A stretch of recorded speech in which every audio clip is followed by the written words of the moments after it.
Bonjour mes amis, j'espère que vous allez bien.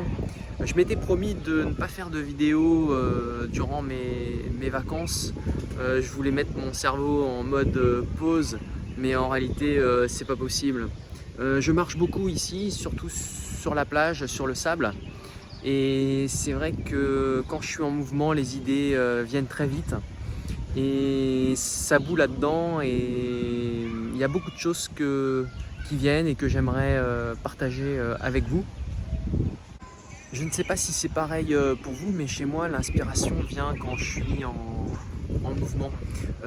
Chez moi, par exemple, j'ai beau m'installer sur mon canapé, écouter Michael Jackson, Rachmaninoff ou les chœurs de l'Armée Rouge, bien que ce soit des musiques entraînantes, l'inspiration ne vient pas chez moi quand je suis fixe. Chez moi, être en mouvement est une condition nécessaire pour pouvoir produire ensuite. Justement, en parlant de production et de réalisation, ça fait exactement 6 ans que j'étais pas revenu ici. Et naturellement, ces derniers jours, je dirais, je me suis posé la question en 6 ans, quel bilan je pouvais faire de moi. Est-ce que je pouvais être fier de moi? Est-ce que, ou moins content de moi? Est-ce que j'ai sombré? Qu'est-ce que j'ai réalisé? Est-ce que j'ai fait de bonnes choses? Voilà, je me suis posé toutes ces questions et revenir ici m'a incité à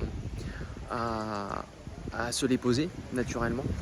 En d'autres termes, j'ai fait un bilan de mes 6 dernières années et on va dire que j'ai fait un delta entre le Stan d'il y a 6 ans et le Stan qui vous parle aujourd'hui. Et beaucoup de choses se sont passées en 6 ans. J'ai rencontré des gens extraordinaires. En plus de ma famille, ce sont des personnes qui m'ont poussé à être le meilleur de moi-même, évoluer, mais aussi ils m'ont incité à s'apprécier en fait tel qu'on est. Il y a eu aussi des séparations. Bon, je dirais que ça fait partie de la vie, mais je pense que, ce dont je me suis rendu compte, c'est que les séparations, après une séparation, on conserve une empreinte que nous a laissée la personne. Aussi, en 6 ans, j'ai produit des choses, j'ai écrit des bouquins. Je ferai une vidéo à part, un de ces quatre, pour vous en parler un peu plus. Puis aussi pour me faire un petit peu de publicité, parce que les ventes sont pas toujours au beau fixe.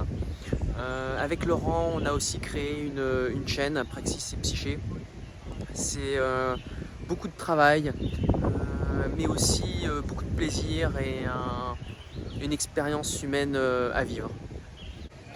Je me suis fait faire aussi des implants capillaires, une greffe de cheveux en fait. Je ne sais pas si ça se voit, mais je ferai une vidéo à part pour vous expliquer clairement comment ça s'est déroulé et puis faire le delta entre l'avant et l'après. C'était très important pour moi de faire cette opération parce que physiquement, sans cheveux, je me plaisais pas. Côté travail, je dirais que j'ai progressé en ce qui concerne mes compétences et je suis en train de faire mon chemin et surtout j'ai réussi à atteindre un équilibre entre vie professionnelle et vie personnelle, ce qui était très important à mes yeux. Où je veux en venir, pourquoi je vous parle de tout ça? En fait, je me suis rendu compte que produire, réaliser, concrétiser des choses qui me tenaient à cœur m'a demandé beaucoup d'efforts, beaucoup d'assiduité, mais en même temps c'est ce qui m'a rendu le plus fier et c'est ce qui m'a rendu en paix durant ces 6 dernières années. Ce qui m'a procuré le plus des plaisirs, au-delà des relations humaines bien sûr, c'est d'avoir écrit mes bouquins et aussi d'avoir créé cette chaîne avec Laurent. En ce qui concerne mes bouquins, c'était important pour moi de partager un vécu, des expériences, en espérant que ça puisse faire écho, aider quelques lecteurs. Et en ce qui concerne la chaîne, avec Laurent, on avait vraiment ce désir de partager avec vous des choses qu'on estimait très importantes.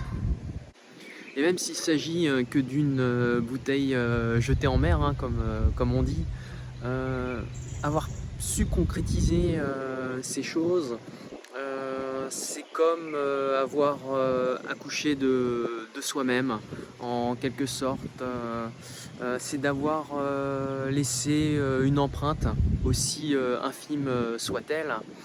Et ça, c'est un sentiment qui nous apporte beaucoup de sérénité et de paix, bien plus que de consommer. Alors après, je ne souhaite pas cloisonner ma production, mes réalisations et ma consommation. J'ai envie de vous dire que pour produire, il a fallu aussi consommer. Si j'ai pu écrire, c'est parce que j'ai acheté un ordinateur, j'ai consommé de l'électricité, j'ai acheté des logiciels, des licences. Puis aussi pour me filmer et pour nous filmer avec Laurent, il a fallu un téléphone et une tablette. J'ai dû changer d'endroit parce qu'il s'est mis vraiment à bien pleuvoir.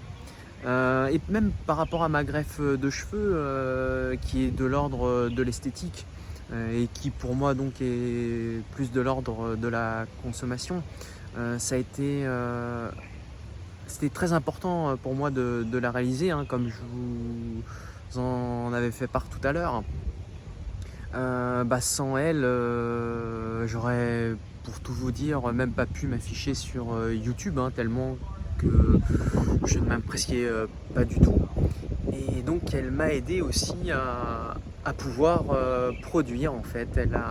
Elle m'a permis de briser mes freins pour pouvoir accomplir des choses. C'est important, hein, de s'apprécier physiquement. Vous pouvez pas imaginer le nombre de choses qu'on ne fait pas parce qu'on n'a pas confiance en nous physiquement. Et surtout, je dirais, sans s'en rendre compte en fait. On subit la chose, le temps passe et la dépréciation physique qu'on a de nous-mêmes peut vraiment être un handicap. Voilà mes amis, ce que je voulais vous dire, c'est surtout produire, concrétiser des choses qui me tenaient à cœur, qui m'a apporté durant ces 6 dernières années la sérénité d'aujourd'hui, la paix, mais aussi une estime de soi renforcée. La réflexion est une excellente chose, mais elle ne doit pas entraver à l'action. Et c'est avant tout nous-mêmes qui nous mettons des barrières. Voilà mes amis, écoutez, c'était un partage que je souhaitais faire ce soir. Pour moi, c'était une réflexion ô combien importante et dont je voulais vous faire part. Je vous souhaite une bonne fin de journée et je vous dis à très vite sur la chaîne.